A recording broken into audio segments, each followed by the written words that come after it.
Republican-run states are doing it. The blue states don't do very well at security and policing. What would you say?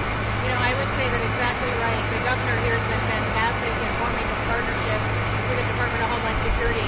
We were looking at different contracts with different vendors and thought, why not go straight to our governors and ask them to help us solve this problem? Florida was unique in what they presented to us, and I would ask every other governor to do the exact same thing. This is unique because we can hold individuals here, they can have their hearings, get due process, and then immediately be flown back home to their home countries. And their home countries are welcoming them. They're setting up loans for houses, they've got food assistance, they're helping to facilitate welcoming them home. I just got home from Panama, Costa Rica, Guatemala, Honduras, and they're all excited about getting their individuals back home from the United States. So there's a lot of self-reporting. There is. And I was actually supposed to a lot of self-reporting. I flew over the other day, we did a little circle, and I said, "Well, that's a big piece of it. It's 25 minutes to fly out." Is there potential for enlargement or additional facilities? There may be. I mean, I think what we're doing is, because this is an important part of Florida, we're using the existing footprint of this airport. So when you guys go over there, you'll see all the beds, the medical, the galley, everything is on the concrete. We're not using any of the other stuff. Now, as you'll see, there's a lot of concrete, so there very well may be. I know Secretary Noem and her team have said as soon as the president departs, we'll be open to start receiving folks. And so we'll see what the tempo is. We do have the 2000 in Northeast Florida that will open very soon. So it is possible to do. One of the things I think that is exciting about this is we're offering up our National Guard and other folks in Florida to be deputized to be immigration judges. We're working with the Department of Justice for the approvals. I'm sure Pam will approve. But then I'll have a National Guard judge advocate here. Someone has a notice to appear, Biden would tell them to come back in 3 years and appear. Now you'll be able to appear in like a day or two, so they're not going to be detained hopefully for all that long. We'll have people here in this facility that can make, it's a bureaucracy. The president's got to deal with the bureaucracy. Now that Supreme Court ruling was good because that's going to allow him to be able to exercise Article 2 the way founders intended, but you still have bureaucracy, so we want to cut through that so that we have an efficient operation between Florida and DHS to get the removal of these illegals done. And are you still prioritizing going after the worst of the worst, or are you now arresting anyone who is here? The worst of the worst, always first. And I think it's great government, what we've done. And nobody can ever forget that this group of people, Biden or whoever it was, Biden, whoever it was, what this group of people, a small group that circled the resolute desk, what they did to this country. Think of it, what you're trying, all the time you have to waste through this. It's an unforced error. We had no problem with this. There was never anything.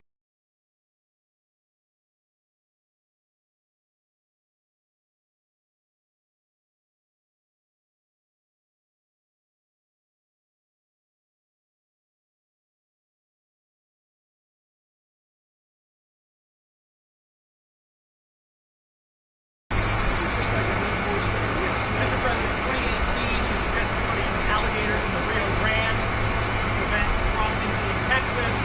Is this a dream come true for you? Sure. I was thinking about that. It was meant more as a joke, but the more I thought of it. And they were seriously, they were actually crocodiles. They were crocodiles from Africa. They are a step beyond. But no, that was really meant as a joke, but a lot of people liked it. A lot of people think we should do it. The Senate, it appears, is about to vote on your We're doing well, Ron. I hear we're doing well. Are you confident this can get done by the 4th of July? What is confident in when you're like, when you have one vote, I think so. I think it's going to be the greatest bill ever passed, even for you, because you have a tremendous amount of homeland security. Oh, tremendous amount. It's going to keep the border secure, because, we have it secure now. We need to build more wall. I built almost 600 miles of wall. We need more wall. And all of that's covered in this bill. This bill is amazing. It's an amazing bill for Florida, too. Really great. We've heard the concerns about the Medicaid, though.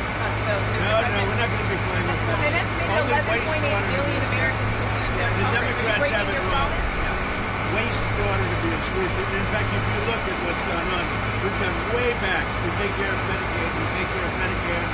They will blow Medicare and Medicaid because they have no idea what they're doing. Just like they don't have any idea what they did on the border, they have no idea. Medicaid is in big trouble with the Democrats. So you can promise anyone who loses their health care coverage that is because of waste, fraud, and abuse. Waste fraud, only waste fraud, and abuse, which is what everybody does.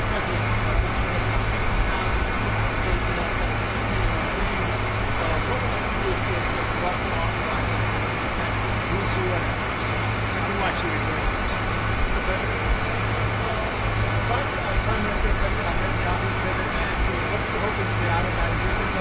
Well, it's going to be a very quick celebration. Great hit. It was a obliteration. Okay, now it turns out it wasn't. You know, they demean CNN mostly in the New York Times, fake New York Times. They demean these great soldiers. They went over there 17 hours flying, and they hit bullseye after bullseye after bullseye. It all blew up. Everybody saw it. Then they get back, and CNN said, "Oh, they did okay, but maybe it wasn't." It was beyond obliteration. They can't. Nobody can even get down there. The tunnels are busted. Everything covered really well. It was a total and complete obliteration, and we should celebrate these heroes. So what I'm doing is I'm bringing them on. We're bringing them to Florida or to the White House. I gave you a choice. Mr. President, there's going to be a new bill called Make American Elections Great Again, forcing the U.S. Census Bureau to redo the census to actually get an account of how many Americans prove for citizenship are in our area, in our country, redistricting some of the House districts to Buffalo. Well, I'll speak for both of us. We really like this. I know all about it. We want to bring our elections back. The election in 2020 was rigged, millions and millions of votes. It had to do with COVID and all that stuff. It really had to do with their crooked people. The Democrats are very good at cheating the election. And that's why I said too big to lose. They tried this one too. But after about 9:02, they gave up. Too big to rig. Ron would love it. I would love it. Krista would love it. That's what they have to do. They have to bring it back. And we have to look, Ron, they include anybody that happens to be in your state. Well, California would lose like 5 seats if they did a fair census. And even beyond that, the Biden census chipped Florida of at least 1 seat. We only got 1 seat in the last census. Are you trying to tell me that Florida only had 1 seat in that? We should have had at least 2. Texas should have had another one. That could be the difference in the House of Representatives in the majority. So I would love for them to redo the census for 26. My legislature will redistrict those lines. We'll get it to where it's fair. But as it's right now, this country is not fairly apportioned. I've got so many more millions of people in Florida that have representation because of that flawed census. Mr. President, I think it's going to do very well. A lot of people it's captivating. Everybody wants it. It's going to get in. It's going to pass. We're going to be very happy. Elon Musk is ripping into this bill again. Are you concerned the Republicans are going to be swayed by Musk and his money? No, I don't think so. I think what's going to happen is Doge is going to look at Musk. And if Doge looks at Musk, we're going to save a fortune. Thank you very much, everybody. I don't think you should be playing that game. Thank you, Mr. President. Thank you very much, everybody. Thank you very much.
1, 2, 3, 4, 5.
Works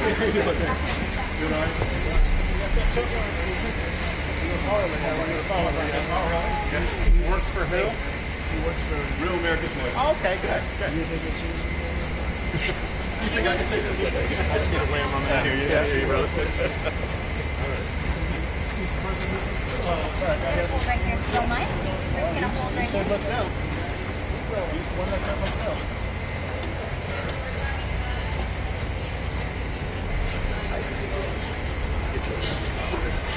If they move into the center over here,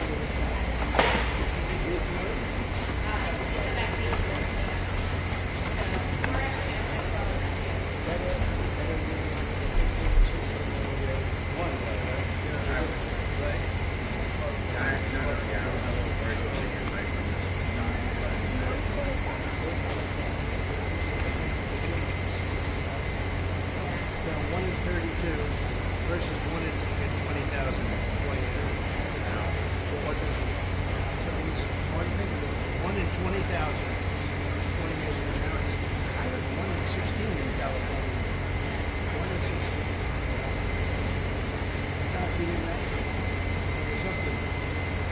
Hey, Bobby. Nice to see you.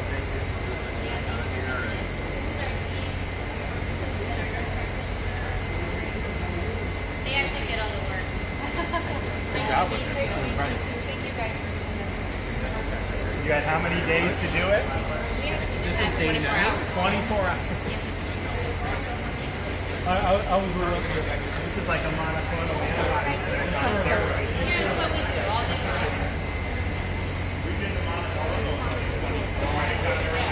I've been working with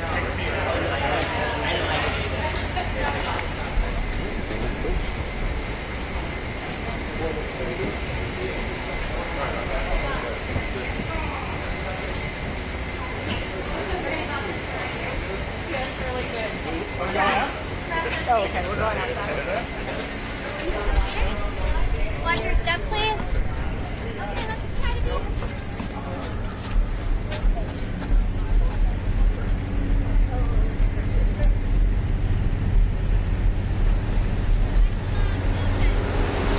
Right back to the designated area.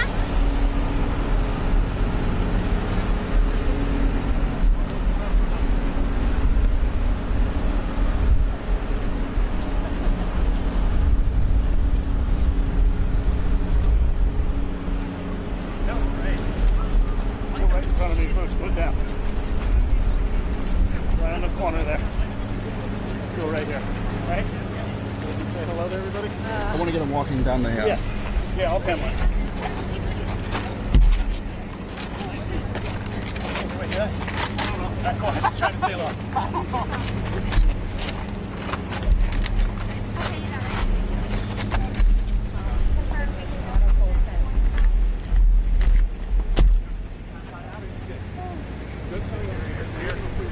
Where's Jack?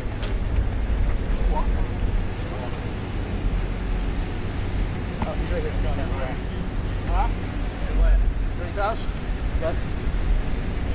Oh boy.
our next stop, right this way.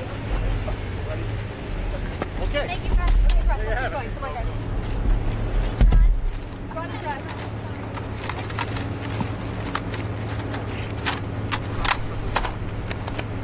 Thank you. Yep, your bag is here. Off we go. All right, we're not going to miss anything.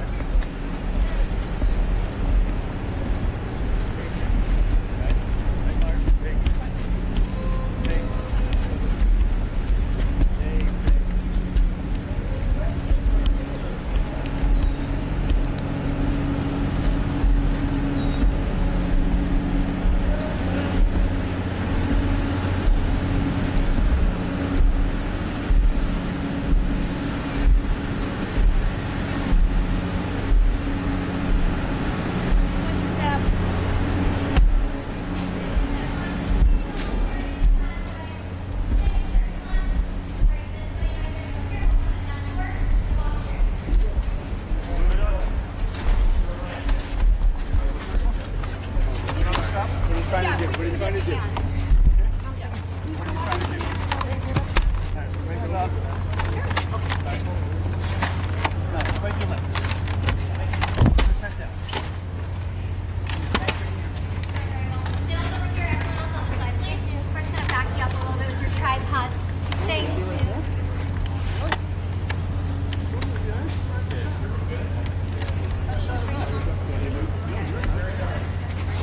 Doesn't make much sense.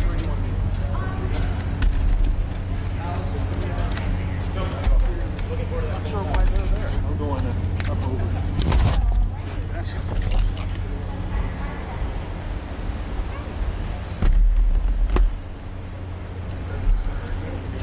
Yeah. Hey, can you guys hear me? Yes. All right.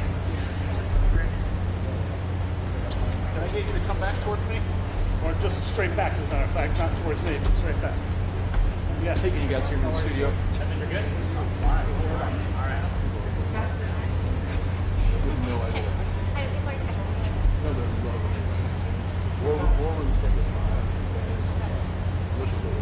Look at the razors. Look at the people. Is he? What's that? Oh, he's singing. He's loving it.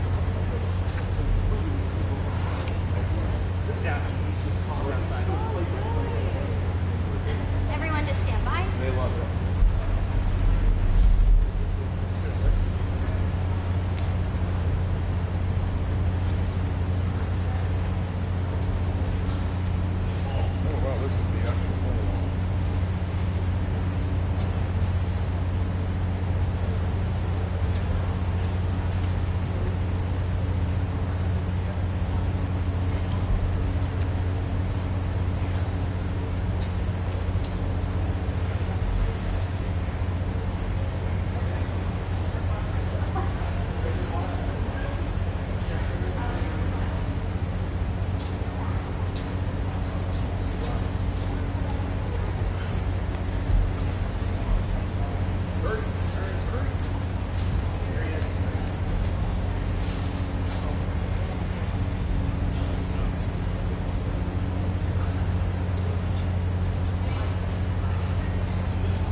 begin, and if they did it, it would cost them 100 times more.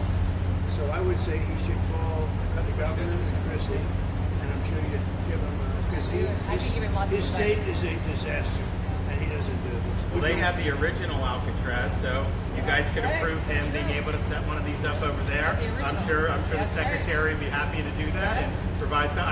My sense is he's probably not going to bite on that, but I don't know that they'd be able to come in at cost because they tried to do this high-speed rail. They spent like 150 billion, no tracks. We've got a privately funded rail in Florida from Miami to Orlando, cost the taxpayer zero, and it's very successful. So just a much different approach between states. Hey, Mr. President, when's the first person checking in this beautiful Alcatraz? He ought to come here and study this because he's going to learn a lot. When's the first person checking into the room, sir? Tomorrow? Hopefully tomorrow, within the next 24 They have the hours. doctors, they have all the professionals. There's going to be a security sweep because there have been civilians here, so they will sweep this multiple times to make sure there's nothing can be used as weapons or any contraband. And then once that's cleared, then they'll do so. It's really up to Secretary. I know has got people in the queue, and so they'll be ready to receive. I think our viewers at home should know that this is air-conditioned facility. Yes, so it is. if any of the news claims are keeping them out in the hot, humid South Florida, that is wrong. It's probably 62 degrees in here, To be honest. or 72. Hey, Biden wanted me in here. Okay, that's it. He wanted me. It didn't work out that way, but he wanted me in here. Mr. President, what's your expectation what this will do for the speed and force of deportations? A lot of things, and they're both telling me that these people come in here, they want to go home, and they want to go home, so we immediately send them home. Where it's appropriate. Now, if somebody's a real killer, we don't send them anywhere. We put them in maximum security. Look, what we inherited from this guy, this incompetent man, and his administration, which wasn't incompetent, it was radical left, lunatic, communist, whatever you want to say. I know most of them. What we inherited should never, ever be forgotten. What they've made us do. This is all because of an open border policy where 25 million people flowed in. From all over the world, from prisons, from all over the world they flowed in. For no reason whatsoever. We had, when I left, we had a very powerful border. We had no problem. He opened it up. Day one, he just opened the border. People couldn't believe it. They were standing there. What are they doing? They said, go in. That's it. You look at the first day tapes. They opened it up and they said, go in. And that's where all of this began. But this is an amazing thing that they've done here. But listen, people don't have to come here. If they self-deport and go home, they can come back legally. We will let them come back legally. And there is a lot of self-deportation. But if you wait and we bring you to this facility, you don't ever get to come back to America. You don't get the chance to come back and be an American again and work here. So. They weren't with us when the President and Secretary Kevin and I, we went through the intake. So right when you do the intake, they have the information about voluntary departure. They have the ability. Obviously, you guys are funding that because it's a lot cheaper to do it that way. So even if they get brought to the front doorstep here, they still have an opportunity to just go back voluntarily, and then this way they're How not, fast does that take from the minute that, let's say We they can get put in here, them they're on like, hey, I want to stay here, I want to go back to We can put them on a plane that day and take them home. We'll buy their plane ticket, go home, and then they get the chance to come back legally. If they wait and say If they we're not do going to do that, that, they can come back legally after a period. Mr. President, you've talked recently about the idea of finding some way to get farm workforce and service sector workforce, and I think you've discussed somehow a program of people leaving on a sponsorship and coming right back. Can you give us a little more detail about that and why, in the view of some hardliners, it's not We take amnesty? care of our farmers and hotel workers and various other people. And we're working on it right now. And Ron's going to be involved, and you're involved already. So we have a lot of cases where ICE will go into a farm, and these are guys working there for 10, 15 years, no problem. The farmers know. We're going to let's go farmer responsibility or owner responsibility, but they're going to be largely responsible for these people. And they know these people. They've worked on the farms for 15 years, and all of a sudden, so I have a great, Ron does, Krista does, we have a great feeling for the farmer and for others in the same position. And we're going to give them responsibility for people. And we're going to have a system of signing them up so they don't have to go. They can be here legally. They can pay taxes and everything. They're not getting citizenship, but they get other things. And the farmers need them to do the work. Without those people, you're not going to be able to run your farm. Mr. President, you and the governor tangled pretty hard in the 2024 election, and you stand here now. I didn't know that. Yet you stand here now as partners on this effort. How would you describe the relationship, and what future does I Governor would say it's DeSantis a have? 10. Excuse me? I think it's a 10. Maybe 9-9, because there might be a couple of little wounds. So maybe it's 9. I think we have a 10. Do you think his wife should run for governor? We get along great. Should Casey DeSantis run for governor? You know, the thing about it is, I endorsed him immediately in January 2024. I raised one of his PACs millions and millions of dollars. And obviously, we saved him a lot of money in Florida because Florida was a deep red state. He didn't even have to do a rally in Florida, whereas 2016 and 20, this was like ground zero. And so we've been, really happy to do that. And then we worked very well on this and other issues with Florida. And you can call him at any time, and he wants to be helpful for governors. I mean, I can tell you that. We did Hurricane Helene last year. You didn't hear from the president at the time then, but with President Trump, we know immediately. You just make the phone call. Can we ask a Gaza follow-up question? I'm sorry, like another thing you inherited. How firm are you going to be with Netanyahu about ending the war in Gaza? Very full. But he wants it to. He's coming here next week. He wants to end it too. We had a tremendous success with Iran. Somebody said, "When are you going to sign?" I said, "Sign? They are so bombed out." Did you see the report issued this morning? The place was decimated. It'll be years before anybody even gets down there. So that's not a priority, but we'll have a report and we'll have whatever we want. We'll get whatever we want from Iran. And I think, and I hope they will have a good, they have massive sanctions right now, biting sanctions. It's going to be very hard for them to do anything with those sanctions. And I look forward to maybe there'll be a time when we get along with them and they can rebuild their country. But is there a point where you tell Netanyahu, like, you've got to end this now, you got to strike a deal? Well, he wants to. I can tell you he wants to. And I think we'll have it. I think we'll have a deal next week. Thank you. That's what I think. Mr. President, did you intend to announce your pick for successor to Jay Powell earlier than say, or as early as say the summer or the fall? Will I do something about who it's going to be? Yes. I don't know. Hey, she'd be a good candidate. I do. She'd be a good candidate. Anybody would be better than Jay Powell. No, he's causing us a fortune because he keeps the rate way up. I think it's Trump derangement syndrome personally. But we have a very strong country. We're the strongest country. Look, our country right now is at a level that we haven't seen for 40, 50 years. What we're doing now is nobody's seen anything like it. I told you, I was in the Middle East. The King of Saudi Arabia said to me very strongly, he said, you know what? A year ago you had a dead country. Now you have the hottest country in the world. We do. We have the hottest country in the world. Thank you very much. I was going to say Syria. We'll be seeing it over the next couple of years. Also, those type of industries. Kilmore, Brego, Garcia, the first to make here.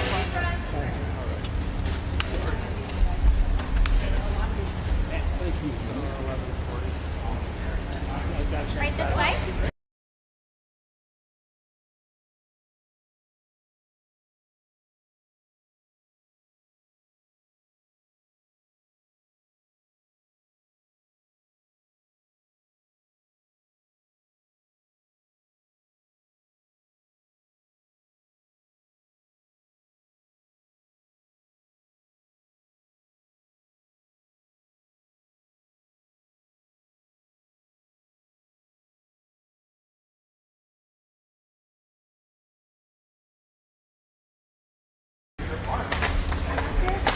Yeah, I got the bag.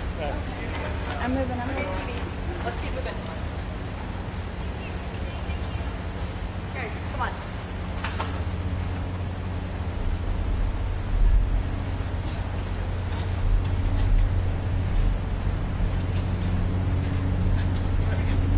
A shot and a half. I'll take a shot and a half.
Where does that mean I am? I'm not No, it doesn't stretch very far. Where's the cuts? It's gonna be right here, and I have it too. Is that gonna make it over here? Let me see. Not a single thing, because still November. Just for us to worry about that later. Yes, not a single last party in the bathroom. Yeah.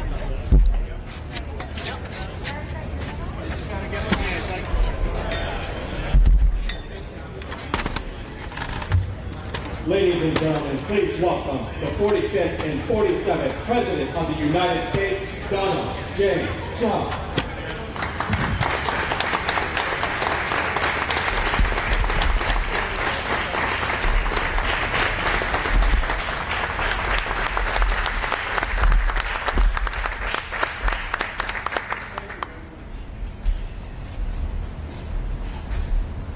They've done a fantastic job. Well, I'd like to just thank everybody for the incredible job they've done. I love the state. As you know, Ron and I have had a really great relationship for a long time. We had a little off period for a couple of days, but it didn't last long. It didn't last long, and a lot of respect for each other.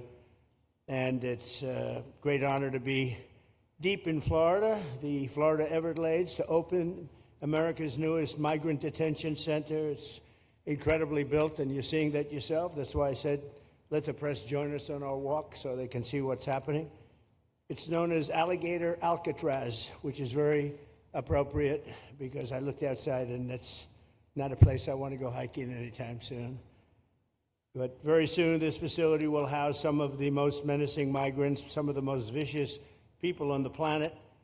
We're surrounded by miles of treacherous swampland, and the only way out is really deportation, and a lot of these people are self-deporting back to their country where they came from. Quite a few. We're amazed at actually the number. We took the FEMA money that Joe Biden allocated to pay for the free luxury hotel rooms, where he's paying hundreds of millions of dollars in New York City, and we used it to build this project, and Ron, it was just a little fraction of that money. The money they spent on that project, I happen to know the real estate developer. He's a he never really made that much, but he became very wealthy. With luxury, he didn't do well. With people that are not exactly luxury, he's made a fortune. I want to thank Florida Governor Ron DeSantis and Secretary of Homeland Security Kristi Noem, and Florida Attorney General James Uthmeier. Where is James? Where is he? You do a very good job. I hear good things. I hear good things about you from Ron too. No, you really do. He's even a good-looking guy. That guy's got a future, huh? Good job, James. I hear you did really, really fantastic. Worked hard. You're like in the construction business for a few days, right? Huh? Congratulations. For all the hard work and to make this facility possible. It's amazing. Thanks as well to Florida Agricultural Commissioner Wilton Simpson. Where is Wilton? Where are you, Will? Hi, Wilton. Been a long time. Thank you. Congressman Byron Donalds. Where's Byron? Hi, Byron. How are you? Good. Florida Speaker of the House, Daniel Perez. Daniel? Daniel? Thank you, Daniel. Why, you didn't want to sit up here with us, Daniel? Executive Director of the Florida Division of Emergency Management, Kevin Guthrie. Hi, Kevin. Good job. Acting Director of ICE, Todd Lyons. Todd, great job.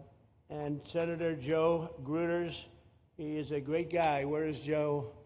We love Joe. Thank you very much. Thank you. Thank you, Joe. Joe is great. With the help of those incredible Border Patrol agents, we now have the lowest level of daily border crossings ever recorded. As you know, last month, the month of May, just got released 2 days ago, the number of illegal aliens into the United States was zero. Zero. Even I find that hard to believe. That somebody must have gotten in, I think. I don't know, but they say zero. And the people that count them are radical left Democrats. So when a radical left Democrat tells me it's zero, I believe them. But there's still much work to do. In the 4 years before I took office, Joe Biden allowed 21 million people, that's a minimum, I think it was much higher than that, illegal aliens to invade our country. He invaded our country just like a military would invade. It's tougher because they don't wear uniforms. You don't know who they are. more than the populations of New York City, Los Angeles, Chicago, Houston, Phoenix, and Philadelphia combined. That's what came into our country from prisons, from mental institutions, from street gangs, drug dealers. It's disgusting. This enormous country-destroying invasion has swamped communities nationwide with massive crime, crippling costs, and burdens far beyond what any nation could withstand. No nation could withstand what we did, and we're in the process of doing it, but we have some great people doing it now, and you see them up here with me, but it's, I'd call it like an unforced era. It's sort of like men and women's sports. It's sort of like transgender for everybody. How could they have done this to our country? And we're never going to forget it. Last year, 15% of all the hotel rooms in New York City were used to house illegal aliens at costs that they never got for luxury. They never got this much for luxury people coming in from the wealthiest places on earth. They made more money with the illegal immigrants, with many rooms costing more than $300 a night, 6 times the rent of a typical American family. In Denver, Colorado, the city was forced to cut $10 million from its police and fire department budget as part of a $90 million plan to house illegal aliens. And it's a population that's growing and growing and destroying Denver and growing. And again, it's destroying Denver. And it's destroying many other cities, too. Likewise, one of the city's largest hospital system is drowning in unpaid medical bills, unpaid in the billions, after their emergency rooms were flooded with tens of thousands of illegals, leading to the closure of critical services. And these are really critical services. They can't even keep them open for American patients. The American patients were treated worse than any illegal immigrant. In Los Angeles, 1 in every 4 students in the public school system is from a household headed by an illegal, and most of them don't speak English, so they're in a school system, and they don't have interpreters, they don't have anything, they don't speak English. What a mess, what a mess. Unforced era, all these people allowed to come in. The United States is now spending $78 billion a year on translation. Okay, think of that, $78 billion a year on translation, and smaller numbers on special education programs for non-English speakers in our public schools. So $78 billion, I think that's not a mistake. I would say $1 million maybe, hundreds of thousands of dollars, $78 billion, Joe, on translators and non-English speaking work. Federal government, the Justice Department, it's more than twice the cost of maintaining the United States Justice Department, what we're spending on translation and other things to help. In total, the average illegal alien costs American taxpayers an estimated $70,000. That's each, $70,000. I think that number is even low. If you care about balancing the budget, the single most impactful step we can take is to fully reverse the Biden migration invasion. One of the worst invasions we've ever had. We've never had an invasion like this. We've had invasions, but we've taken care of them. We've never had an invasion like this, and it's with us. And we have some very bad people out there looking to do big harm.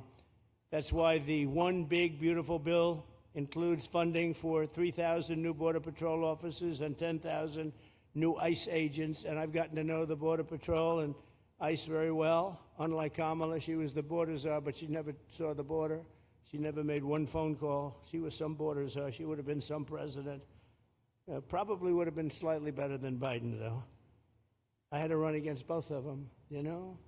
The one guy, it's like a fighter. You knock out the one guy who's doing badly, then they put somebody else in, but fortunately she was a stiff also. Otherwise, I would have been very angry. I would have been extremely angry.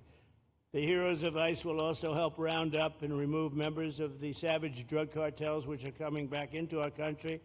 And we got them out. Now some of them came back in. We just got them out again, and that's going to be a vicious cycle. But these are foreign gangs. They're horrendous people, killers, that have infiltrated our territory, including 8 which we have designated as foreign terrorist organizations, which gives us a lot more power for speed and getting them out much easier. And we had a great court victory, as you know, on Friday that allows us to do what we have to do from the Supreme Court of the United States.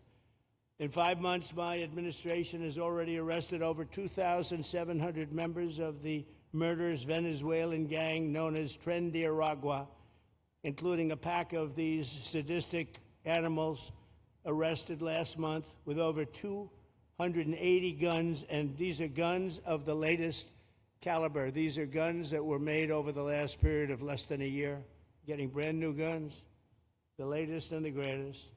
Every day, our brave law enforcement officers are hunting down and deporting migrant criminals who have committed heinous crimes, including more than 13,000 murders, 11,888 to be exact, but I'd probably say the 13,000 is right also. Think of it, 11,888, and more than half of them, they committed more than one murder. So, Ron, many of them are out of here already, but it's still it's a hell of a number to be confronted with. Just this year, ICE agents in Miami have apprehended illegals with arrests for murder, kidnapping, rape, child sexual abuse, and arson, people of the worst order. We're getting these monsters out of the United States, out of Florida, out of all the places that they're in. And on January 20th, I signed an executive order empowering governors and state police to be deputized to enforce federal immigration laws, and Ron's already taken advantage of it. It's a tremendous advantage for the states. Most of them are doing it. Actually, the blue states tend not to do it. Even a couple of them have, though. And I want to express my tremendous thanks to the state of Florida for embracing this opportunity and being a true partner. They've worked so well with the federal government. It's been just a beautiful, beautiful partnership. So, Ron, I'd like to thank you personally. You are my friend, and you'll always be my friend. And we may have some skirmishes even in the future. I doubt it, but we'll always come back because we just we have blood that seems to match pretty well. We have a relationship that's been a very strong one for a long period of time, and I appreciate it, very much appreciate it. And also, Secretary Noem, I'd like to have you say a few words. You have been unbelievable, the job you've done. You and our favorite person, Tom Homan, have done, and your whole staff, because it's a lot of people, and Tom acknowledges it all the time. He respects you so much. He respects the staff that you both built. And you're really doing one of the great jobs. And it was great that you could work with Ron in Florida so well. Built such a great facility. So please say a few words. Thank you very much. I don't know if this will work. Well, thank you, Mr. President. First of all, I want to thank you for putting the safety and the security of the American people first, and the way that you never lose focus on making sure that America stays our priority and that the families that live here get the chance to grow up and to raise their children in communities that are safe and that give them an opportunity to pursue the American dream. This facility here is a fantastic representation of what can happen when all of government works together and when it's accountable to the taxpayers and to the citizens that live here. The President signed an executive order that allowed us to build partnerships with states and with local law enforcement officers, which is exactly how things should function in this country. More power, more authority given to people locally so that they can take control of their own destiny. And so we have already been working under the 287G program to deputize law enforcement officers, whether they be state highway patrol, local sheriff's departments in all of our states, and allow them to go out with our ICE officers, our border patrol officers, and make sure that we're getting the worst of the worst off of the streets. We also recognize that as we've been doing that and returning people back to their home countries, that we need detention facilities. We need beds to put them in place so that they can have their due process before they return home. And this facility is exactly what I want every single governor in this country to consider doing with us. What happened to start this conversation was that a young man named Jimmy Percival in my office, my general counsel, who came from Florida and used to work here, called up the Attorney General and the governor and said, hey, what do you think about partnering with us on a detention facility that we could put in place that would allow us to bring individuals there?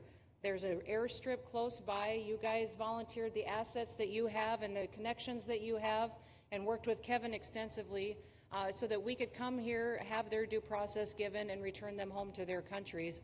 And in 8 days, this facility has been stood up. And I want everybody to recognize that detention facilities that ICE adheres to is a higher standard than is required at state levels, at local Department of Corrections facilities, sheriff's offices. This is a state-of-the-art facility, air-conditioned, isolated though for security purposes, which is very helpful.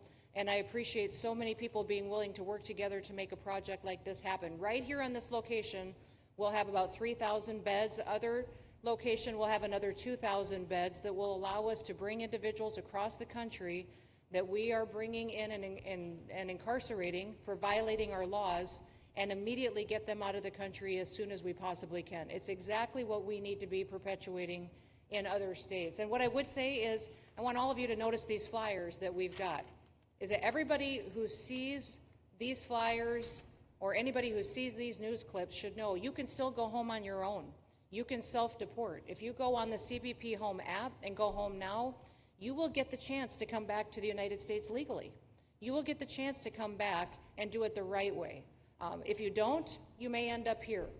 And you may end up here and being processed, deported out of this country, and never get the chance to come back. That is the consequences of breaking the law in the United States of America. Listen, our job is to uphold the law. This is a country of laws. We have a border now, and because we have a president that cares and recognizes that we need to be a nation of borders and a nation that upholds the law. If you break the law, there's consequences.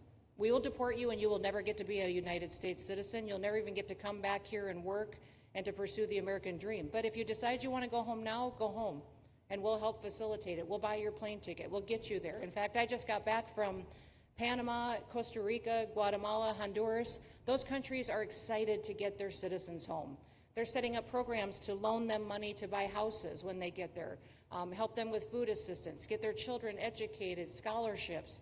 They want their citizens that are living here in the United States illegally to come home and to be a part of their economy and help their countries grow. So this is a win-win for everyone. And I just want to end, Mr. President, by thanking our law enforcement officers, by thanking our ICE officers and our Border Patrol officers for what they do every day. They are out on the streets, and violence against them has increased over 500% since Trump has gone back into the White House, because he's upholding the law and because a bunch of liberals, socialists, and Marxists are out there lying about what President Trump is doing. President Trump is upholding freedom by what he is doing. The freedom to live safely in this country and to do things legally and to have justice.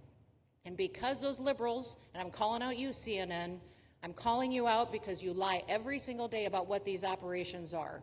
We are going after murderers and rapists and traffickers and drug dealers and getting them off the streets and getting them out of this country because Joe Biden let the worst of the worst come in here. The other day I was talking to some marshals that have been partnering with ICE. They said that they had detained a cannibal and put him on a plane to take him home, and while they had him in his seat, he started to eat himself. And they had to get him off and get him medical attention. These are the kind of deranged individuals that are on our streets in America that we're trying to target and get out of our country because they are so deranged they don't belong here.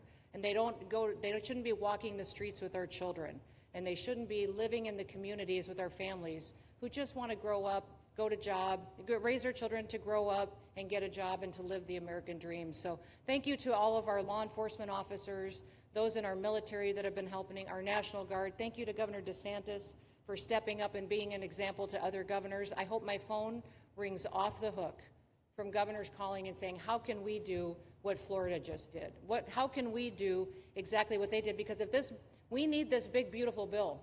We absolutely have to have this big, beautiful bill that has the funding so that we can continue this operation and we can get those bad criminals off of our streets and have the officers to do it so that when they go out on an operation, somebody's got their back.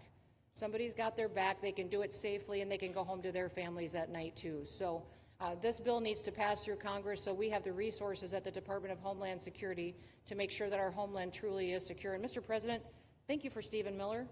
I just want to thank you for him. This guy calls me night and day and tells me all of his wise advice and wisdom, but he's a rock star because he loves this country and he's passionate about making sure that nobody is prioritized over an American citizen.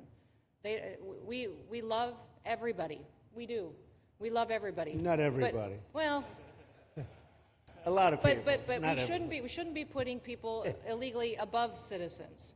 We should be making sure that we do things right, and that's what America has always stood for, and we're an example to the rest of the world because we do it right. So, Mr. President, you surround yourself with great people, and I think that's because everybody wants to work for the greatest president that the United States has ever had, and that's President Donald J. Trump. Thank so thank you you, very sir. much, Christy. That's Thank so you for nice. your...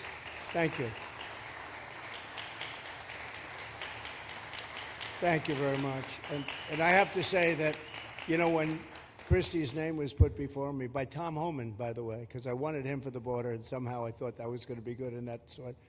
But he didn't want the upper job, and I said, "Who do you recommend?" Christie Noem. I said, "Oh, are you kidding? She's great, but she's such a fine, elegant person." He said, "Sir, she's tough as hell." I said, "Are you sure? You are tough as hell, I tell you, and you do it in a very nice way, but you are, if you ever saw her ride a horse, she rides a horse like she should be in the rodeo. She's like an unbelievable horse person, and you've done a fantastic job, and Steve Miller would even agree to that. And he likes nobody, by the way. I don't think he likes anybody. And another one we like is Ron. And Ron, would you say a few words, please? Sure. Well, thank you, Mr. President. Welcome back to Florida. And I think this is the first time you've been back since the events of a couple weeks. So just let me say, as somebody that was serving on active duty in Iraq back in the day, we witnessed the number of our troops that were killed or wounded by the Iranians. We know that they're a militant Islamic regime that was hell-bent on getting nuclear weapons, and under Joe Biden, they were about to get nuclear weapons. And because of your strong actions, those dreams and those ambitions have been reduced to rubble. And I thank you. I know a lot of veterans thank you, and people in Florida really thank you for stepping up and really making a strong, tough, but strong decision. I think we're much safer as a result of that. Now, on the immigration, I think President Trump's election represented the chance for us to finally solve this illegal immigration and border problem once and for all. I knew he was going to do the border, although he did it very quickly and very thoroughly. I think that no one can say that that's been anything but a spectacular success. But then we have the issue of Biden let in how many millions of people? And you had millions that had been in over decades previous to that. You can't have a country if you don't have respect for the rule of law. You can't have a country if foreigners get to decide who comes in. No, we, the American people, make that decision, who's allowed or not allowed to come into our country. We've seen Europe be overrun by open borders, so we're not going to let that happen here. So when President got elected, I knew that the states had an important role to play in facilitating this really, really historic mission. We're the only state in America, Florida, that requires full cooperation with ICE from all state and local law enforcement entities. And what is the net result of that? We have these agreements for these 287G task force with sheriff's departments, police departments, state agencies, and it's really instrumental in rounding up a lot of really bad people who shouldn't be here. If you look at the number of those full-blown 287G agreements that have been executed around the country, the state of Florida accounts for 60% of those. If you look at the number of immigration arrests of illegal aliens on any given day, the arrests happening in Florida constitute between 15 and 20%.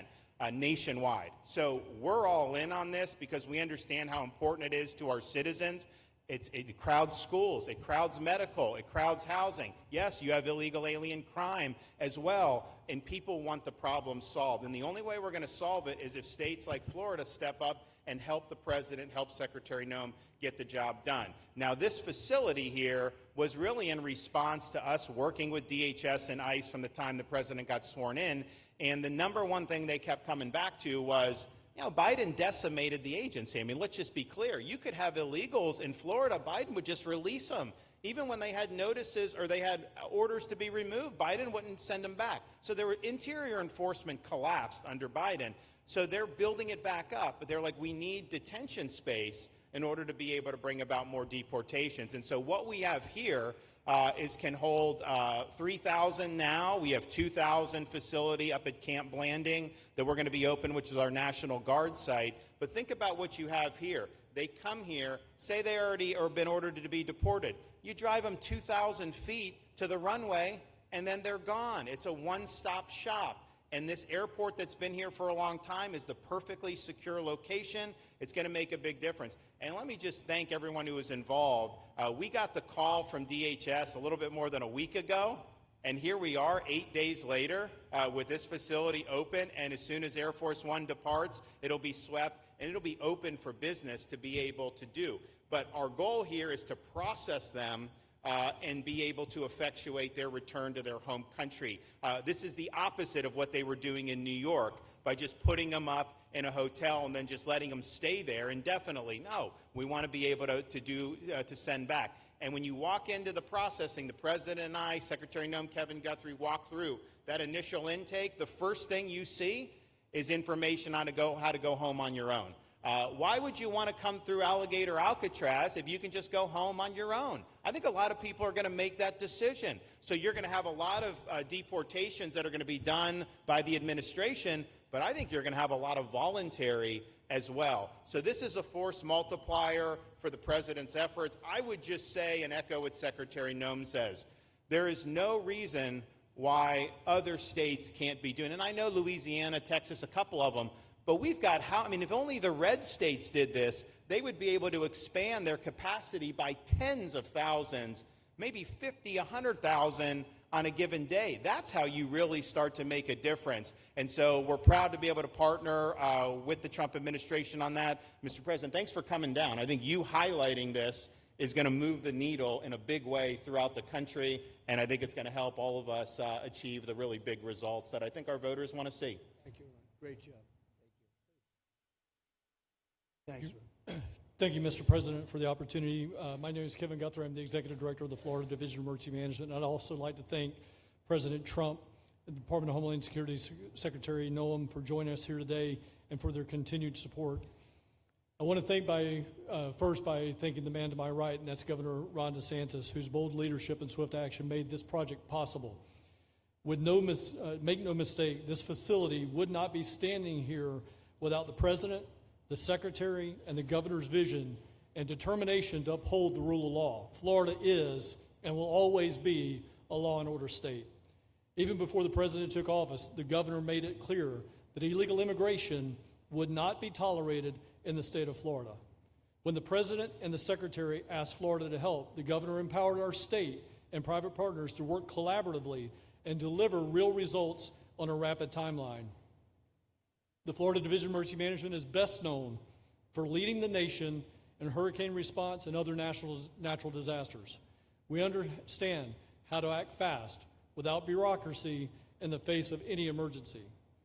Our teams built roads in 8 hours, bridges in 3 days, base camps in 72 hours, and full causeways in 2 weeks.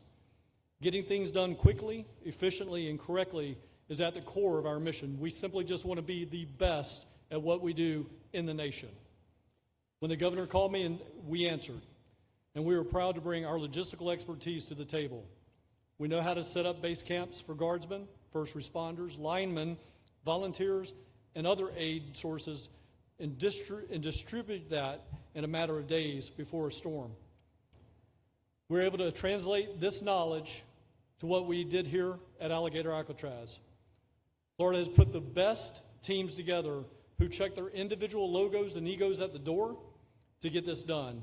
Not just for you, Governor, but Mr. President, for you as well. There are over 13 different vendors that came together to get this solved in 8 days. Truly a whole of private sector partnership to get that done. Behind you on these boards, in only 8 days, we have built a fully compliant detention facility with a detainee capacity of up to 3,000 people, with room for additional capacity if you asked us to do so. The detention facility includes over 158,000 square feet of housing and is a fully aluminum frame structure rated for winds of 110 miles an hour or a high-end Category 2 for those people that don't think that we're taking that into consideration. This is Florida, by the way. Power supply is fully redundant with backup generators in place. We've put a staff village here on site with a capacity of 1,000. Our services are hot meal 3 times a day, 24/7 medical facility, pharmacy, air conditioning, access to indoor and outdoor rec yards, legal and clergy support services, laundry. Our security element is over 200 security cameras, throughout the facility, more than 28,000 feet of barbed wire, 400 plus security personnel to include 200 men and women, soldiers and airmen underneath Major General John Haas's command as the Adjutant General of Florida. And it's all surrounded, as you pointed out, Mr. President, by 10 miles of beautiful Florida Everglades. Contingencies, as with all state correctional facilities, we have a hurricane plan. We will not wait for a Cat 2. We will follow our normal evacuation procedures as we do for any other facility statewide in our great state of Florida. We have on-site fire and EMS resources so that we do not we don't burden the locals with any type of response. All in all, sir, this has been a perfect state logistics exercise for this hurricane season. Everything we did here in the last 8 days, God forbid, if we have a hurricane, we're going to do it again. This was a dress rehearsal for us, and we are ready, willing, and able to support you, sir, the governor, secretary, and everything that you need us to do. Just a week ago, it was a taxiway and a runway, and now is a fully functioning facility. We are happy to support you, Mr. President, Governor, Secretary. Fantastic, Joe. Thank you.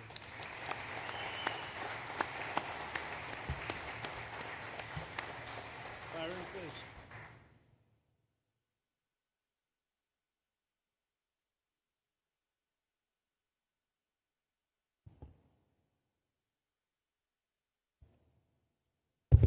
There we go. First of all, Mr. President, we all have to thank you for your leadership and for the mandate that the American people gave you to finally secure our borders and to deport criminal illegal aliens and longstanding illegal aliens out of the United States. That is a mandate given to you by the American people. I know Secretary Noem, Stephen Miller, Governor DeSantis, myself, on behalf of the other members of Congress in the Senate, and of course here in Florida, we are behind you 100% in that mission. To the governor, I really appreciate you and commend you for your leadership on this, taking swift, decisive action to building this facility. One of the things that has occurred because of the work you did earlier this year with the legislature is that our sheriffs are out there every single day. They are arresting these criminal aliens in our streets, and they're seeing some backlog in their jails. So this facility primarily goes to address some of that backlog and then to help us fulfill the mission that the president has led us to. So Governor, thank you for your leadership and thank you for your decisive action on this. It really does mean a lot to all the people of Florida, of course the people of the 19th Congressional District. Secretary Noem, I mean, what can I say? The president's right, you're double tough. So we appreciate all your leadership. You and Tom Homan have been doing a great job. And I'm actually going back to D.C. after this because we have to vote on one big, beautiful bill in the House. We have to get that to the president's desk so we can get you the resources that you need to fulfill the mission that the American people have asked us to do. I totally agree with what Mr. Guthrie has said. This is a logistical marvel when something like this occurs. We've seen Florida Department of Emergency Management answer the bell time and time again. The governor has said we need to accomplish this, and DEM gets that job done. And we had a side conversation about, I know there were some concerns. People were like, well, what happens if a hurricane comes? What happens if this happens? And I looked at Kevin Guthrie and I said, you already have a plan, don't you? And he goes, of course we have a plan. You know that we do. This is what Florida does, Mr. President, and so I want to commend you for your leadership and your vision on this. Governor, thank you for all that you've done with your vision and determination. Secretary Noem, we're going to get the bill done so you get the resources you need. See you, sir. Thank you very much. Oh, thank you. Wow. Thank you. You know, I'm waiting, listening to these wonderful words, and they are music to my ears, but I was also wondering how we're doing, because I know this is prime time. It shows that I care about you because I'm here and I probably should be there, but we do care. Thank you very much. James, please. We're all happy now, James.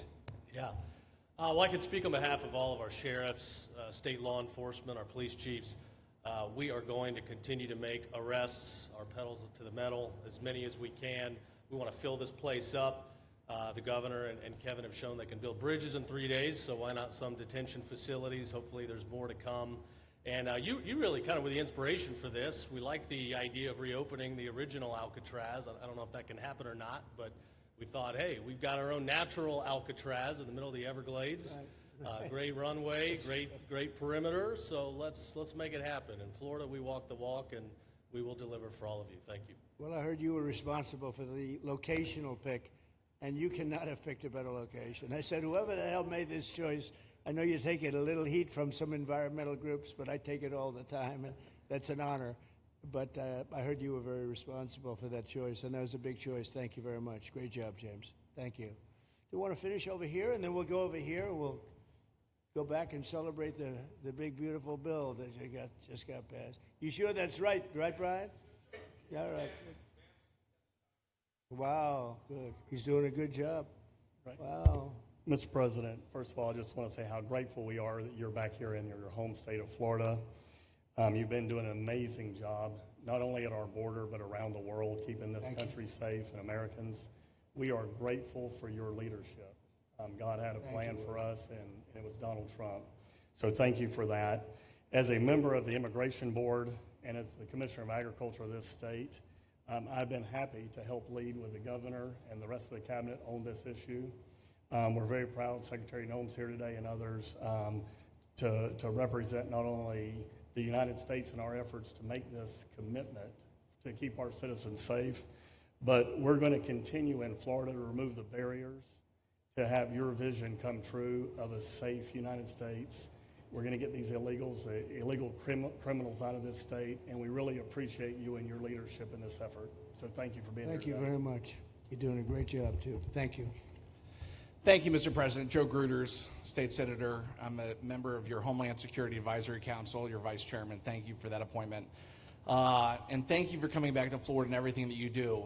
Every single day you are delivering on the promises that you promised to us at all of the events you've done throughout the years, but specifically this last campaign. You deserve all the credit for everything, and you are surrounding yourself with incredible people like Secretary Noem, Stephen Miller. And just like your big, beautiful bill here in Florida, there was a lot of commotion about our immigration bill. And we had 3 B's in that: beds, badges, and bad guys. And this goes right along with our beds and the resources. And I give the governor, Ron DeSantis, a lot of credit for stepping up and making sure that we all work together, because at the end of the day, even if sometimes there are skirmishes, as a result of the back and forth, we ended up with a better bill, and we all win. And what we're doing here in Florida hopefully will happen all across the country. Your leadership is amazing. Keep up the great work, and just know that Florida loves President Donald J. Trump. Thank you very much, Joe. Appreciate it for a long time. Appreciate it. By the way, Okeechobee is something that we did together also, and that was a lot of money spent. I hope it was well spent. I know we did a Rolls-Royce job, but it's a lot of money that we spent out there together. And how is it going? You can delegate that to us, because we move faster than the Army Corps. Good. So we will finish that reservoir. Good. If you delegate it to us, I'll get it done and much quicker. Oh, I would do that. Yeah.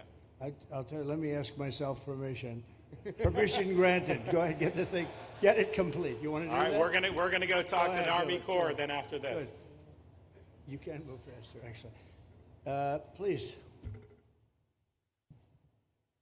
Thank you. Sir, just first on behalf of the men and women of ICE, we just want to thank you for allowing us to do our job again. You know, your vision and under Secretary Noem's leadership, this is what the American people want. And I hope that you see great results of what we're doing out there every day, getting the worst of the worst out of our communities. Because of you and Secretary Noem, I have the privilege to lead one of the most premier and the finest law enforcement agencies that we do have in the United States. And the men and women of HSI and ERO Miami do incredible work, like you highlighted. And with the governor and the state of Florida, the partnership in Florida has been amazing.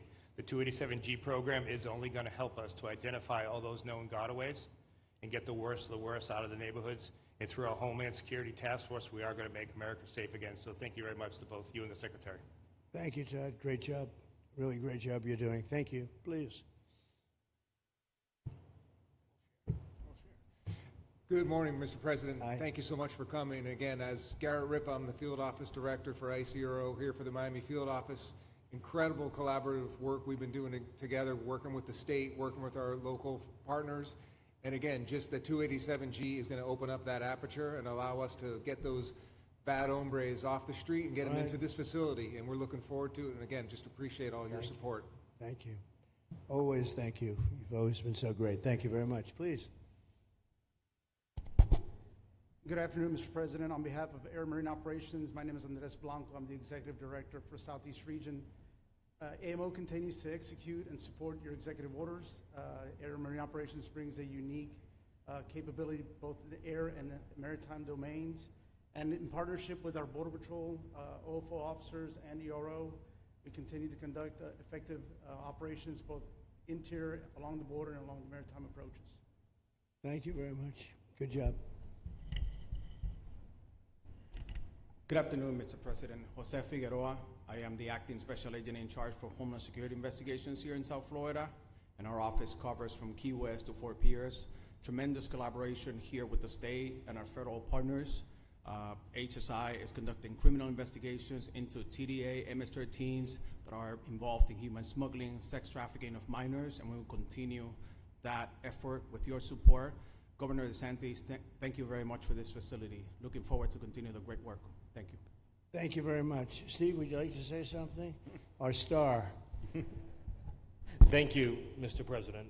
I just want to say on a personal note, getting to watch what you've done over the last 5 months to deliver on a 50-year hope and dream of the American people to secure the border. When President Trump came into office on January 20th, the United States had endured the largest wave of illegal immigration in human history. Not just American history, human history. And within just a few days, President Trump, through his strength, leadership, diplomacy, and vision, achieved the most secure border anyone in the world has ever seen. When we recently went overseas to the NATO summit, I had senior staff in foreign governments come up to me and ask me how he achieved the Trump miracle on his border and could that be replicated in their countries.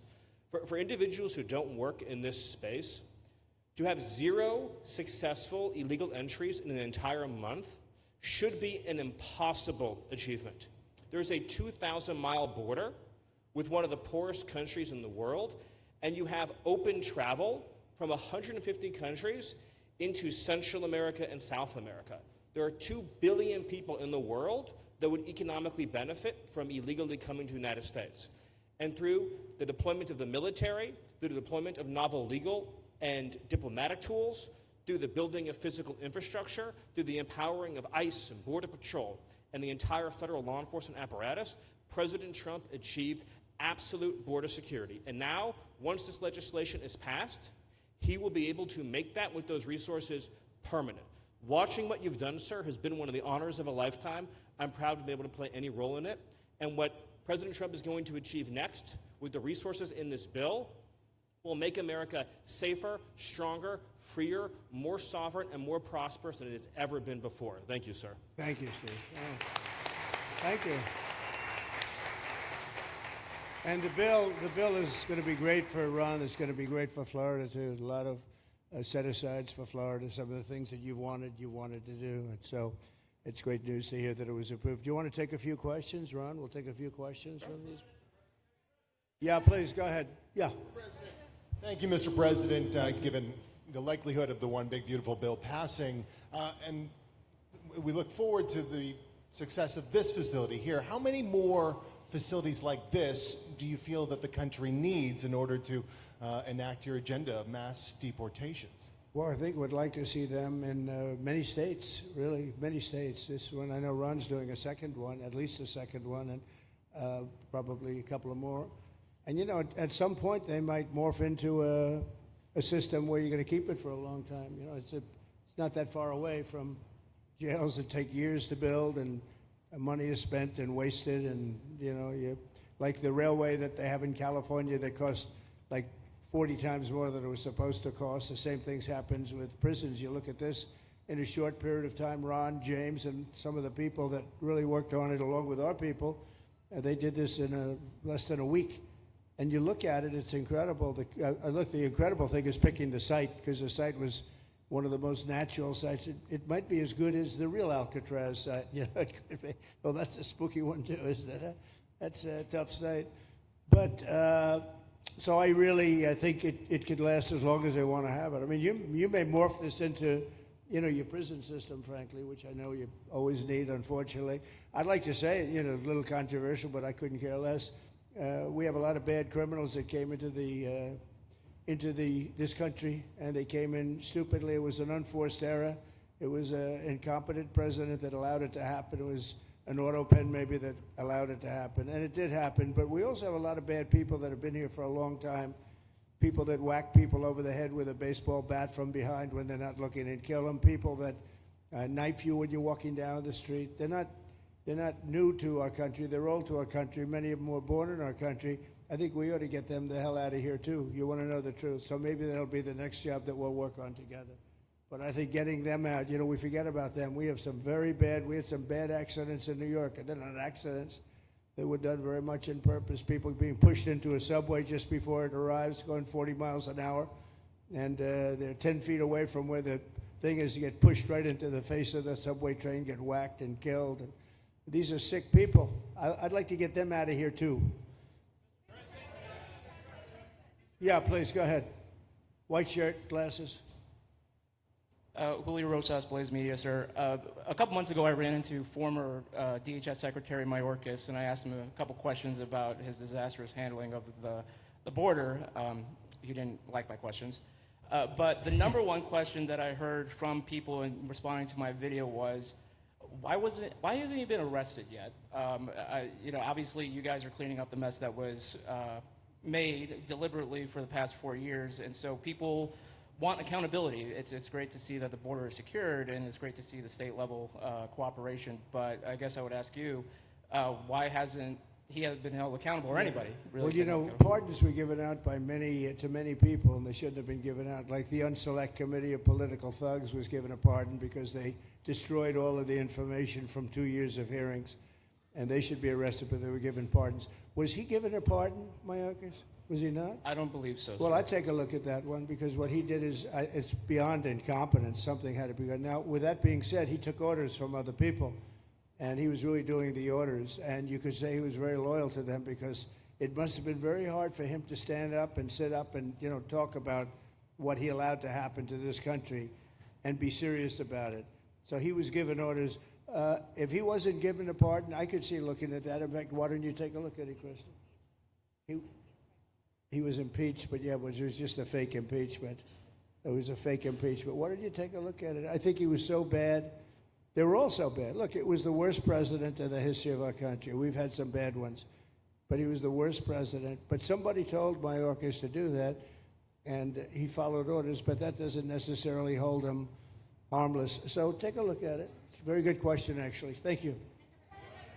Yeah, please. Go ahead. Mr. President, you and the Secretary have both said that many people have self-deported since you came back into office. Yeah. How many is many, and has the rate gone up? How do you see the tempo of that moving forward going on?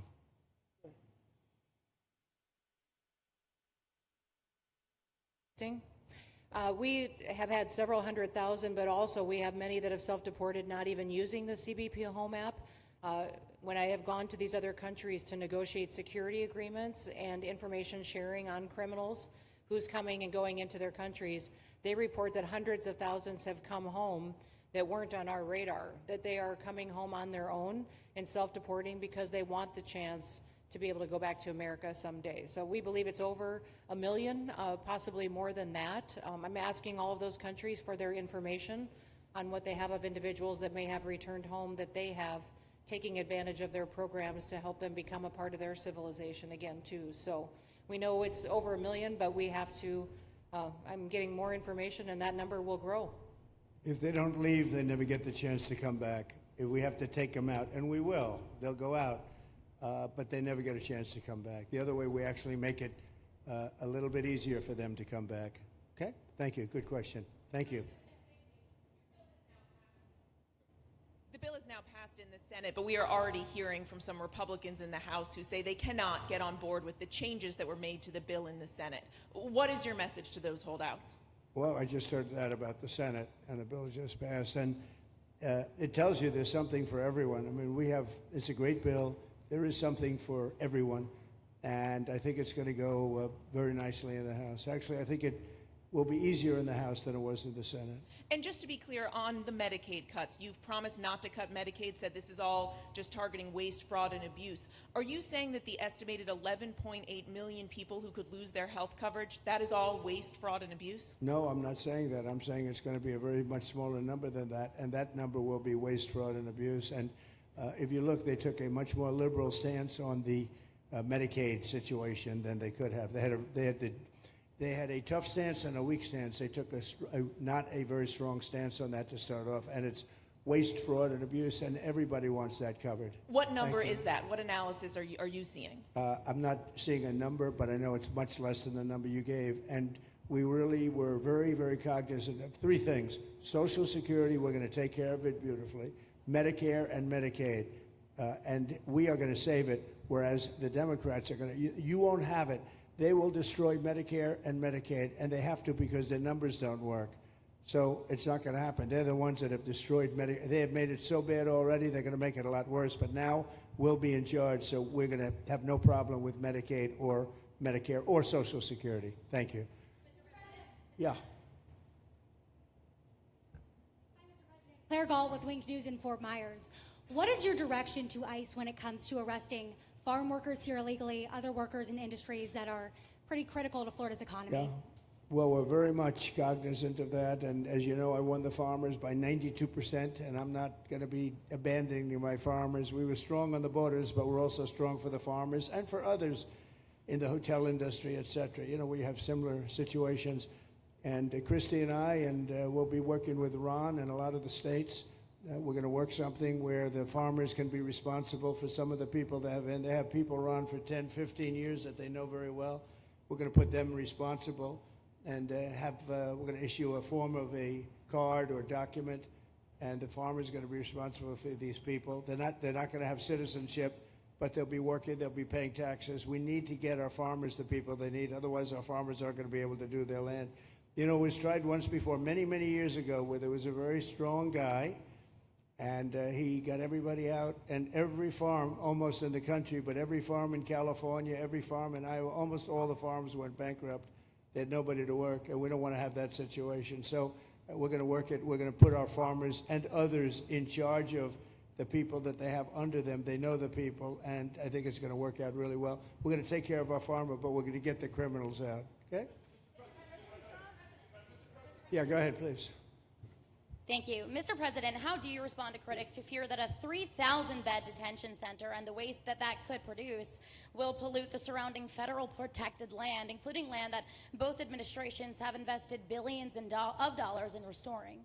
Well, I was one of those that invested billions of dollars and hundreds of millions of dollars right here in the Meadowlands, but in the Everglades, and the Meadowlands too in New York. If you look at what we did up there, speaking of the Meadowlands, a lot of places like this, but this is a very unique one.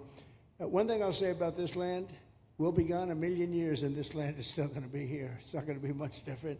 You'll have the water moccasins, you'll have the alligators. You may not have people, but you're going to have all those animals. They're going to be around, and you got plenty of them out here. I think it was a brilliant choice, and I think almost anybody in his or her right mind would say this was a brilliant choice. I give the governor a lot of credit for using this piece of land. And in addition to that, it's on top of something that was already developed. It's an airport. You know, you have the runways, you have so it's already been developed. So it's not like you're dropping dirt right into the thing. There was zero movement of that. That was done many years ago because the airport's very old, but it was an abandoned railroad, an abandoned airport. And frankly, it's like perfect. And you can do expansion on this site substantially without doing anything. So the people, I heard them complaining about the Everglades. There's no, I don't think you've done anything to the Everglades. I think you're just enhancing it. This was already here. How long has the airport been here? Decades. Many decades, yeah. And they have, Kevin, all these guys, you know, have a waste plan, like the wastewater gets trucked out, potable water gets, literally, they have, even our DOT has put things up in case there's any seepage, which we don't. So you are literally doing this on concrete that's already here. So I don't think those are valid and even good faith criticisms, because it's not going to impact the Everglades at all. President's been a champion. We've been a champion, really changed the game in Florida on it. I think it's just people don't want to see illegal immigrants deported, and that's their ideology, and they have a right to that. But illegal immigration's unpopular, so they know that they're going to have less effect trying to do it. So they're going to try, oh, well, no, it's just about the Everglades. But really, I think a lot of those people, they just don't want to see illegals deported. Because if you actually hear everyone's here, you obviously know there's zero land that's being disturbed. Well, you know, when we talk about popularity, though, I will say I ran on the issue of illegals, and we have to get them out. And I won 82% on that issue. So I think that they may not like certain aspects of it, but ultimately they do not want them in their country. And if this is a part of a use, but I think from an environmental standpoint, it's incredible. In fact, when we landed that very big, heavy plane today, they came out and checked it fairly. You know, I think they want the president to be able to land on a piece of concrete that's not going to go 6 feet underground. And they checked it. They came back and they said, this thing is really solid. So it's been there a long time. It's going to be here a long time, and it was a great choice of a site. Thank you. Yes, please. Brian, go ahead. Yes, sir. The people of Syria were recently seen on the streets waving American flags, chanting Trump, Trump, Trump. They're so appreciative of the economic sanctions that was lifted on that country, giving them a little bit of hope for prosperity. You want to comment on that? Well, they're great people, and the man that is leading them has a reputation. You know, he's the head of some pretty tough organizations, and a lot of people criticized me for that. I said, well, what are we going to do, take him out of a day school, a country day school? It's going to be, by nature, I would think, Ron, they'll be pretty tough, and he is pretty tough, but I think I met him, spent a lot of time with him, good guy. I took off the sanctions because if I didn't do that, they wouldn't have had a chance. And Syria has a chance. You know, the people are great. They work hard. They're very smart. It used to be a place of professionals, accountants and lawyers and doctors and high academic credentials in that part of the world. And I think it's going to work out great. I took off the sanctions, and they were very appreciative. They were shocked, but they were very appreciative. We're giving them a chance at survival. With the sanctions, it couldn't have worked. Thank you. Mr. President, your beloved New York City. Your beloved New York City may well be led by a communist soon, Zoran Mandami, who in his nomination speech said he will defy ICE and will not allow ICE to arrest criminal aliens in New York City. Your message to communist Zoran Mandami. Well, then we'll have to arrest him. Look, we don't need a communist in this country, but if we have one, I'm going to be watching over him very carefully on behalf of the nation. We send him money. We send him all the things that he needs to run a government. And by the way, they get about 3 times what you get, Ron. If you look at the per capita, Florida gets 1/3 of what New York gets in terms of the numbers. Why don't you give us those numbers? Yeah, well, because that's what we should send him. Yeah, well, like sometimes people say Florida gets more because they count Social Security recipients, but that's not money to the state. Those are seniors that live here. If they moved to North Carolina, you could count it there. So it has no interaction with the state government. They get more in the city and state governments than we get. Right, substantially. We're going to be watching that very carefully, and a lot of people are saying he's here illegally. He's, we're going to look at everything, and ideally. He's going to turn out to be much less than a communist. But right now, he's a communist. That's not a socialist. You know, I've always said, we will not have socialism in this country. In the speeches, I said, well, what? They skipped socialism. And you get a lot of them like that. And you see AOC, she's out there with her, bad IQ. She's out there ranting and raving about how wonderful he is. And look, so far he's winning. He still has a race to win, but so far he's winning, and he has an advantage as a Democrat in New York City. I was there a long time ago, and it was a long time since a Republican won the city, but you would think that a Republican would be able to win. Or you have a good independent running, Mayor Adams, who's a very good person. I helped him out a little bit. He had a problem, and he was unfairly hurt over this question. He made a statement to the effect that this is terrible. New York City can't have all these immigrants come in, and like he was indicted the following day. And I said, that was a phony indictment, and it was a phony indictment. That was a Biden indictment. I said, don't feel bad. I got indicted 5 times every time you opened your mouth. That was a bad group. That was a very dangerous group, I will tell you. These were not nice people. That was the only thing they could do. They had no policy. They had no skill. They had no anything.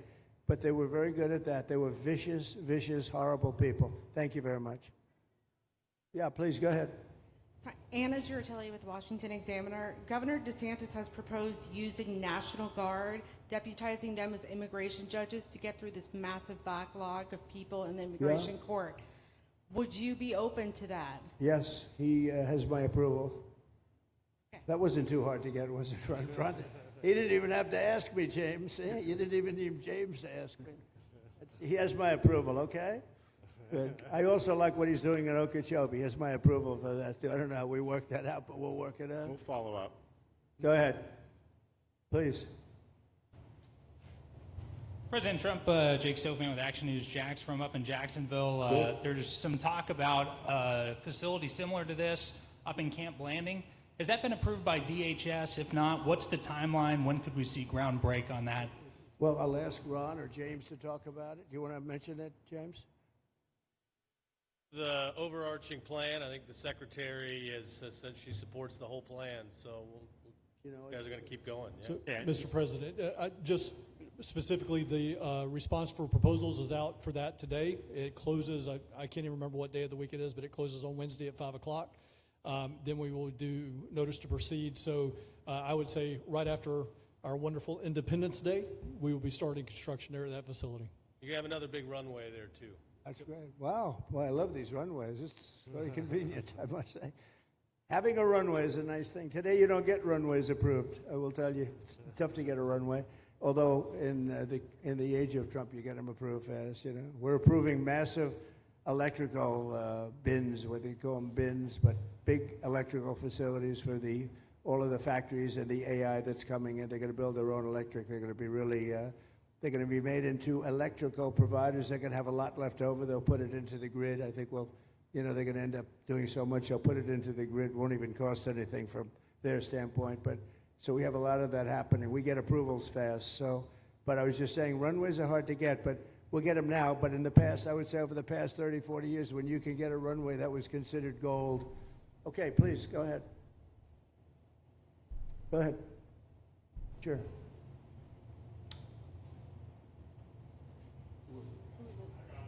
Okay, go ahead. Yes. President Trump, Laverne McGee, News 6, Orlando. You have fulfilled several campaign promises, along with the help of Governor Ron DeSantis. What is the next campaign promise that you plan to fulfill to the American people? So, we have turned this country around in less than 6 months.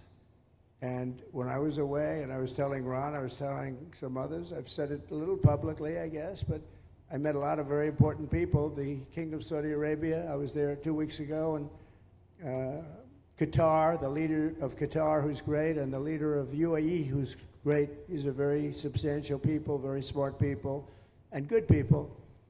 And all three of them said essentially the same thing, along with many other people, because I just left NATO. NATO's we took it up to 5%. Nobody can believe that one run. That would be hard, but nobody believes that. What happened in NATO, over $1 trillion a year from like nothing.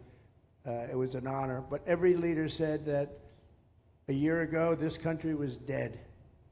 They had no confidence in the United. They really felt it was a dead country, and it was some bad things were going to happen. But they used the term, it was a dead country, and now they said you have the hottest country anywhere in the world. We're the hottest country in the world right now.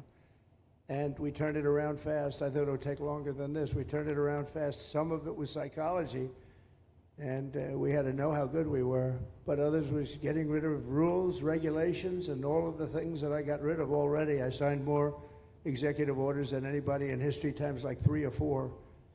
And I got rid of just one. I got rid of the other night. You buy a house, they have a faucet in the house, Joe, and the faucet, the water doesn't come out. They have a restrictor. You can't, in areas where you have so much water, they don't know what to do with it. You have a shower head, the shower doesn't, you think it's not working. It is working. The water's dripping out. And that's no good for me. I like this hair nice and, I like that hair nice and wet. Takes you have to stand in the shower for 20 minutes before you get the soap out of your hair. And I put a thing in, and it sounds funny, but it's really not. It's horrible. And when you wash your hands, you turn on the faucet, no water comes out. You're washing, the water barely comes out. So this was done by crazy people. And I wrote it all off and got it approved in Congress so that they can't just change it, because I did it in my first term. Everyone was so happy. And then one of the first things that Biden did when he came back is he put the restriction on showers, toilets, and sinks. Put this and washing machines. The washing machine, they give you like a quarter of this bottle to do your clothing.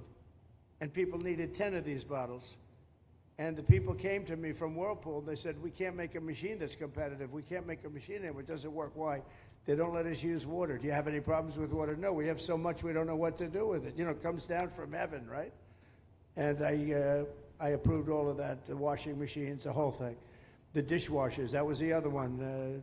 They give you like this much water right up to there to do your dishes. So people, you know what they do? They keep pressing the button. So they end up doing the dishes 10 times. They end up using more water than you would have used if you did it right in the first place. So all of that stuff has been written off. It sounds crazy. It's little things. The straw. I let you go back to a plastic straw. I was tired of having straws melt in my mouth, you know? It wasn't working. The paper wasn't working too well. So these are little things that I did. Then we have the big things. We have the biggest things, and that has to do with some of the subjects we're talking now. I think the things we're talking about now are the biggest, because if you don't have borders in this country, borders and good elections, and we're working on that next.